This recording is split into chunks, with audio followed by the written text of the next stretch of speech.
আসসালামু আলাইকুম রহমতুল্লাহ। আপনারা জানেন এই মুহূর্তে ইরান আমেরিকা যুদ্ধ কোন পর্যায়ে যেয়ে পৌঁছেছে। লাগাতার লাগাতার আমেরিকা ইরানে হামলা চালাচ্ছে, স্থাপনা নষ্ট করে দিচ্ছে। পাশাপাশি ইরান ইরানের পাশে থাকা মধ্যপ্রাচ্যের অন্যান্য দেশে মার্কিন যুক্তরাষ্ট্র অর্থাৎ আমেরিকা সব ঘাঁটি তছনছ করে দিচ্ছে। এরই মধ্যে যে তথ্য সামনে এসেছে তা তাক লাগানোর মতো, যে গত এক সপ্তাহে আপনার ইরানে ৮৩ বার ভূমিকম্প অনুভূত হয়েছে। ৮৩ বার, এক সপ্তাহে ৮৩ বার, মানে ৭ দিনে ৮৩ বার ভূমিকম্প অনুভূত হয়েছে আপনার ইরানে, এবং ২ বছরে ২০৮০ বার ভূমিকম্প অনুভূত হয়েছে ইরানে।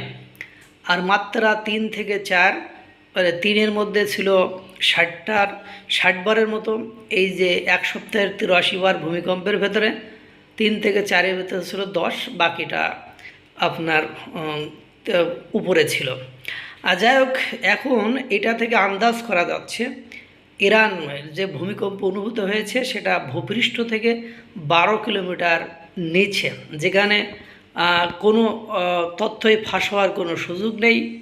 তা অনেকে আন্দাজ করছে বা অনুমান করেছে পুরো বিশ্বকে লুকিয়ে ইরান হয়তো পারমাণবিক অস্ত্রের পরীক্ষা চালিয়ে ফেলেছে। তাহলে দেখেন, মানে যেখানে আমেরিকা তো দূরের কথা, কারোর কাছেই তথ্য নেই যে ইরান কি করতে যাচ্ছে। এতবার ঘন ঘন ভূমিকম্প অনুভূত হওয়ার, আর যে অঞ্চলে অনুভূত হয়েছে তাদের অস্ত্রাগার, পরীক্ষাগার সব কিন্তু ওই অঞ্চলেই। সুতরাং মনে হচ্ছে যে ইরানকে ঘন ঘন পারমাণবিক আঘাত করার হুমকি বা হুঁশিয়ারি ডোনাল্ড ট্রাম্প দিয়ে থাকে। এর মধ্যে কি ইরান ঘটনা ঘটিয়ে ফেলল?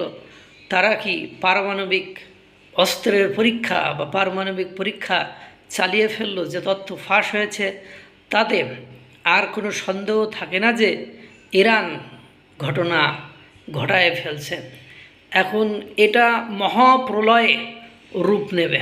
আমেরিকা যদি ঝেড়ে দেয় তো ইরানও বসে থাকবে না, আর এটা বিশ্বকে একেবারে অন্ধকারের দিকে ঠেলে দেবে, যেটা পুরো বিশ্ব এখন দেখেন মারাত্মক তেল সংকটে ভুগতেছে। হরমুজ প্রণালী, লোহিত সাগর সব কিছুতে একটা ভেরিয়েশন, একটা বাধা সৃষ্টি করছে, হয় আমেরিকা নতুবা ইরান। আল্লাহ জানে পৃথিবীর গতিবিধি কোন দিকে যাচ্ছে। আল্লাহ তাআলা সকলকে ভালো রাখুক, সুস্থ রাখুক। আসসালামু আলাইকুম রহমতুল্লাহ।